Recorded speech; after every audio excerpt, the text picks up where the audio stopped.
¿Qué tal? ¿Cómo están? Muchas gracias por acompañarme en este video. Este va a ser el primero en una serie de videos sobre Python. Y algo que sucede con esta tecnología Python es que muchos inmediatamente piensan es un lenguaje de programación.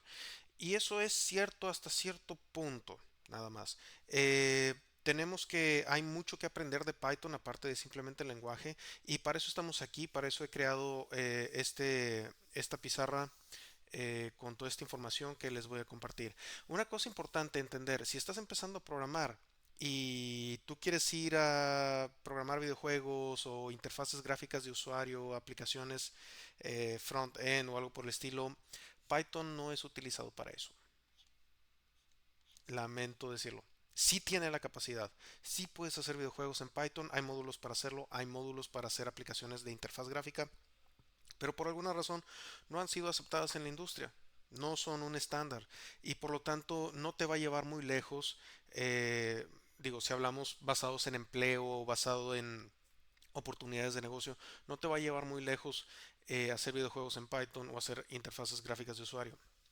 Sin embargo, Python es sumamente utilizado para servicios e ingeniería de datos. ¿Ok? Y esto es poner en unas pocas palabras un tema muy amplio, ¿no? Tenemos que servicios sería hacer que una computadora acepte peticiones de un usuario y esto es ampliamente utilizado y que haga todo el proceso del servicio. Entonces, cuando hay una demanda, que haga un trabajo y luego haga una respuesta. Python es súper utilizado para eso. Y tenemos también que es utilizado para ingeniería de datos. Datos, podemos hablar de muchos tipos de datos. Por ejemplo, datos estructurados. Si yo leo un archivo comma separated, separado por comas, donde los datos están en forma tabular, eso es tipos de datos estructurados. Tenemos tipos de datos semiestructurados y para eso Python también es excelente.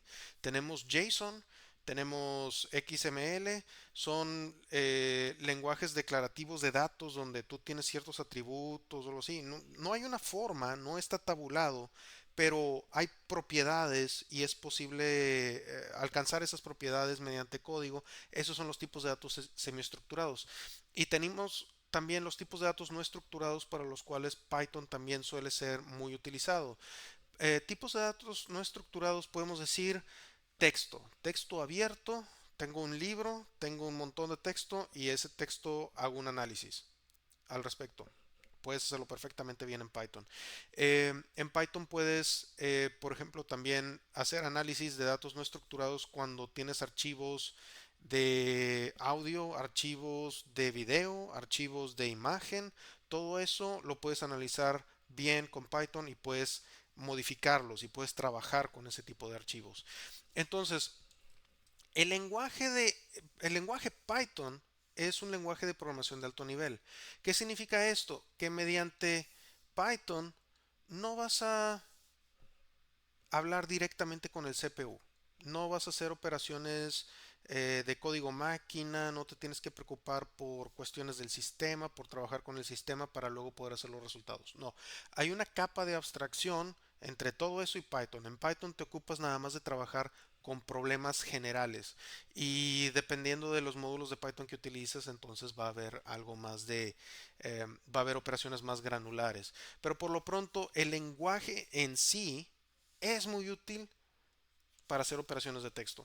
Ya hablábamos del texto antes, pero en general tú tienes una cadena de caracteres que representa texto y tienes que hacer un análisis de esta cadena de caracteres y tienes que separar las palabras de acuerdo a los espacios o cosas así. Muy fácil hacer eso con Python, muy amigable, un lenguaje muy amigable para hacer eso. Para hacer aritmética, operaciones, matemáticas y conjuntos, facilísimo. Python naturalmente puede hacer todo eso. Sin embargo, esto solo te puede llevar a resolver ciertos tipos de problema eh, para operar con el sistema, para trabajar con archivos, para trabajar con directorios, para trabajar con fechas. El lenguaje Python y la plataforma cuando lo instalas viene con una librería estándar de funciones. Ok, por ejemplo OS, por ejemplo, eh, batallo para recordar ejemplos, pero dejemos simplemente en OS, que te permiten, bueno, Data, sí, por supuesto, Data. Ok. Estas son librerías que tú importas, o sea, tú tienes tu código base Python y luego tienes una palabra clave que se llama import, importar. Y entonces importas esa librería y entonces ya puedes trabajar con fechas o ya puedes ver qué archivos hay en cierto directorio. Ya puedes eliminar archivos o a lo mejor puedes escribir datos a un archivo, ¿ok? Y si esta librería fue insuficiente para ello, lo que realmente ha hecho Python famoso, lo que realmente lo ha hecho grande es que la comunidad de programadores de Python ha creado un montón de módulos que hacen, en palabras de Chicharito Hernández, cosas chingonas. ¿Ok? Con los módulos de Python haces cosas chingonas. Ahora, no vienen, Python no viene equipado con esos módulos. Para eso hay algo que se llama el Python Package Index, el índice de paquetes de Python, que es un repositorio donde tú bajas estos módulos que ha hecho la comunidad de Python. ¿Cómo los bajas? Bueno, el índice de paquetes de Python lo utilizas, bajas módulos mediante algo llamado el pip installer. Preferred Installer Program. Es un programa, simplemente, de la línea de comandos, pones pip install y le pones el módulo que quieres bajar para poder utilizarlo en Python y ya lo bajas. Y entonces, igual que con la librería estándar de funciones, utilizas la palabra clave, la palabra reservada import, y entonces ya puedes utilizar las funciones que vienen en el módulo. Algunos de los módulos más notables que tenemos, ay, le ando pochando aquí, es que hice este video también en inglés, discúlpenme. Noteworthy models, módulos notables. Tenemos Pandas. Pandas te permite hacer análisis de datos en forma tabular, como si fuera casi una base de datos. Puedes limpiar datos y puedes luego crear archivos de datos limpios para poder hacer más análisis de información y también puedes hacer esos análisis, agregaciones, hacer sumatorias de grandes bancos de datos con unas cuantas líneas de código. NumPy, lo que hace NumPy es que te permite hacer números en vastas cantidades y con mucha eficiencia. Eh, Puede no sonar impresionante, pero por ejemplo, si haces arreglos de números grandes, NumPy lo puedes utilizar, por ejemplo, para cargar los datos que componen un archivo de imagen o un archivo de audio, ¿ok? Entonces tienes un arreglo de números, porque a final de cuentas los archivos de medios, los archivos multimedia, por ejemplo, de audio, de video, de imágenes, a final de cuentas son bits y bytes, son números. Entonces, si cargas esos números a un arreglo de NumPy, entonces puedes alterar esa imagen, puedes oscurecer una imagen, puedes iluminarla, puedes llevarla a los tonos verdes, azules, amarillos, hacerlo medio ocre, alterarlo, puedes trabajar con el audio, invertirlo, cosas muy padres, muy interesante utilizar NumPy. Sin embargo, generalmente no se utiliza en directo para hacer eso, tienes que utilizar otro módulo que te va a permitir interactuar luego con NumPy, luego vas a cargar los datos en NumPy y total es un rollo, pero es muy padre. Y tenemos por ejemplo, TensorFlow y PyTorch. Estas son librerías Keras también para hacer modelos de datos para inteligencia artificial. Generalmente, para hacer inteligencia artificial, pues tú tienes un problema donde hay datos abiertos, ¿no? Quieres poder captar sonido y quieres poder a lo mejor convertirlo a texto, ¿ok? Entonces tú creas un módulo para eso, pero generalmente lo que llamamos machine learning ocupa muchísimos datos. PyTorch, TensorFlow y Keras te permiten hacer computación de todos esos datos para poder crear modelos de forma, ¿cómo decirlo? De forma en paralelo. Si tú tuvieras que utilizar Python puro o cualquier otro lenguaje puro, va a utilizar el CPU y el CPU no tiene mucha capacidad de paralelización. En cambio, eh, PyTorch y TensorFlow, por lo pronto, te permiten utilizar el GPU, el Graphical Processing Unit, la tarjeta de video, pues, que generalmente se utiliza para hacer gráficos 3D, para calcular este tipo de cosas. Bueno, pues las tarjetas de gráficos, los GPUs, ya que permiten mucho procesamiento en paralelo, alguien tuvo la brillante idea de decir, ¿por qué no lo utilizamos para computación en general? Y dijeron, ok, pues sí, necesitamos mucha paralelización para hacer machine learning. Entonces, por medio de una tarjeta de gráficos GPU, en general del fabricante Nvidia, y que tenga interfaz CUDA puede ser utilizado para hacer operaciones de Machine Learning en TensorFlow y en PyTorch. Y por eso voy a poner aquí un asterisco de que es un lenguaje de programación de alto nivel donde no puedes interactuar directamente con el hardware. Bueno, en realidad algunos módulos están creados para poder interactuar con el hardware. Entonces es una verdad a medias. El lenguaje por sí solo no te permite operar con el hardware. Sin embargo, algunos módulos de Python sí pueden hacerlo.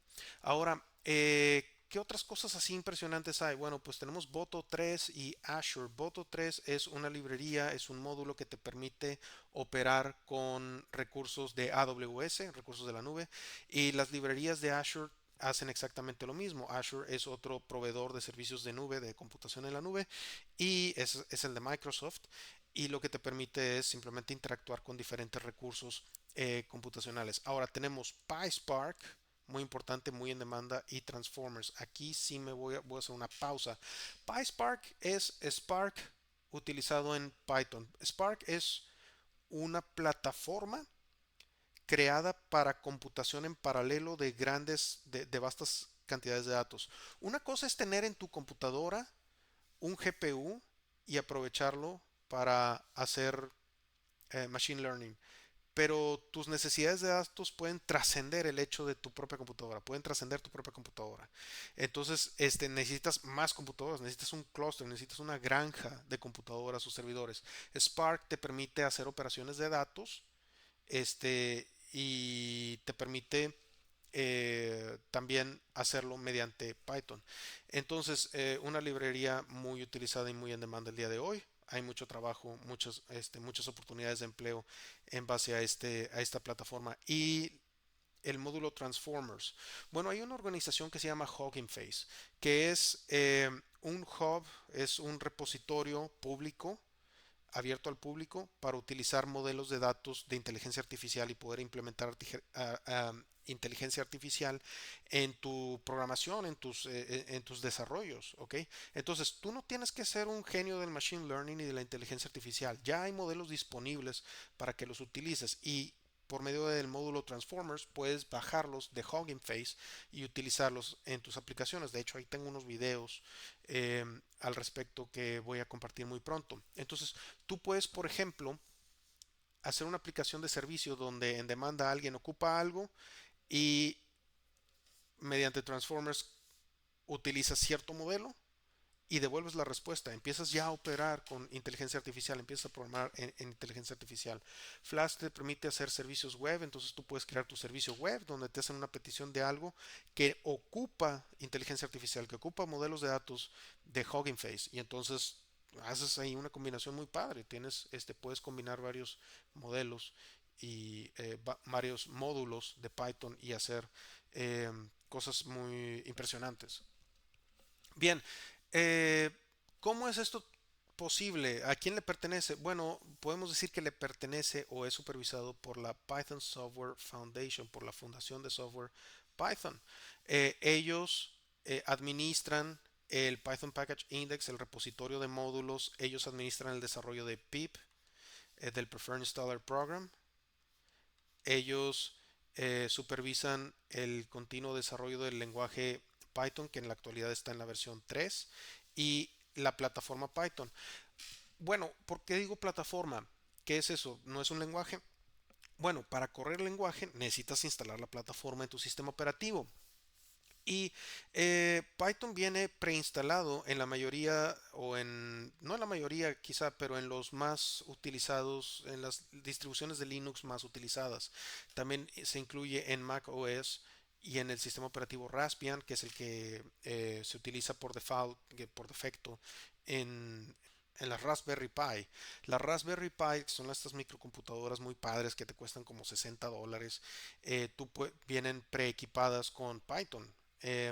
No viene en Windows por default, pero lo puedes, otra vez por default. Discúlpenme, pocheo mucho. eh, Suelo hablar en inglés todo el día, al menos en esta etapa de mi vida. Tú puedes perfectamente ir a la tienda de Microsoft, Microsoft Store, escribir Python teclear Python y automáticamente lo puedes bajar y lo puedes instalar. Cuando instalas Python en Windows, viene con el Preferred Installer Program, con el pip, para que puedas bajar módulos, para que puedas instalar módulos de Python. Sin embargo, creo que en la mayoría de las distribuciones de Linux, pip no viene preinstalado, lo vas a tener que instalar. Muy bien. No tiene gracia hacerlo, realmente solo tienes que utilizar el instalador de paquetes de tu distribución Linux. Ok, vamos a darnos una vuelta por la web para ver un poquito. Esta es la página de la Fundación de Software Python y tú puedes leer todo lo que quieras respecto a la fundación. Está en muchos idiomas e incluye enlaces a el repositorio, al índice de paquetes Python y a muchas cosas interesantes. Por ejemplo, eh, el desarrollo de Python de esta fundación está, eh, ¿cómo se dice? Está patrocinado por muchas empresas y también cualquiera puede hacer donaciones para que la Fundación de Software Python pueda soportar sus operaciones y el continuo desarrollo del lenguaje. Tenemos aquí una lista: Nvidia, Google, Fastly, Bloomberg, Microsoft, por supuesto, y muchos otros participantes.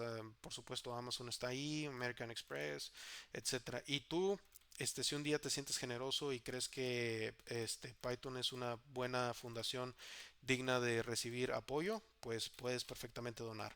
Ahora, naturalmente que Python tiene el Python Package Index, el índice, y aquí tú puedes consultar. Tú puedes, por ejemplo, ver pandas, tecleas pandas y ello te lleva a una tarjeta de presentación o una página de presentación.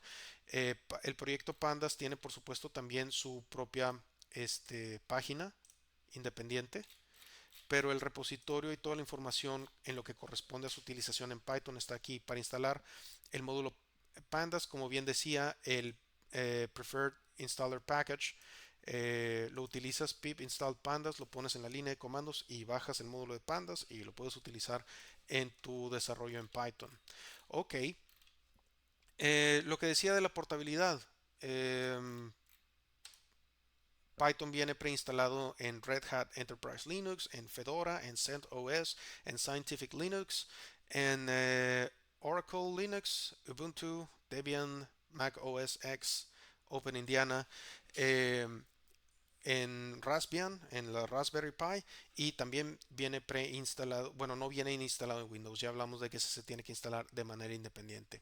Bien, pues bueno, he creado este video porque cuando yo empezaba a programar con Python, pues daba muchos pasos en falso. Yo creía que a lo mejor podía programar videojuegos en Python y podía ser exitoso, y pues no está adoptado, la gente no lo utiliza mucho para esos fines, tampoco para las interfaces gráficas. Entonces, espero que esto les haya servido. Vamos a comenzar a hacer videos de cómo programar en Python, vamos a hacer código, vamos a hacer inteligencia artificial, vamos a utilizar inteligencia artificial y vamos a aprender mucho en esta serie de videos. Espero que les haya gustado, espero que les haya servido. Los veré muy pronto en el próximo video de Python. Muchas gracias.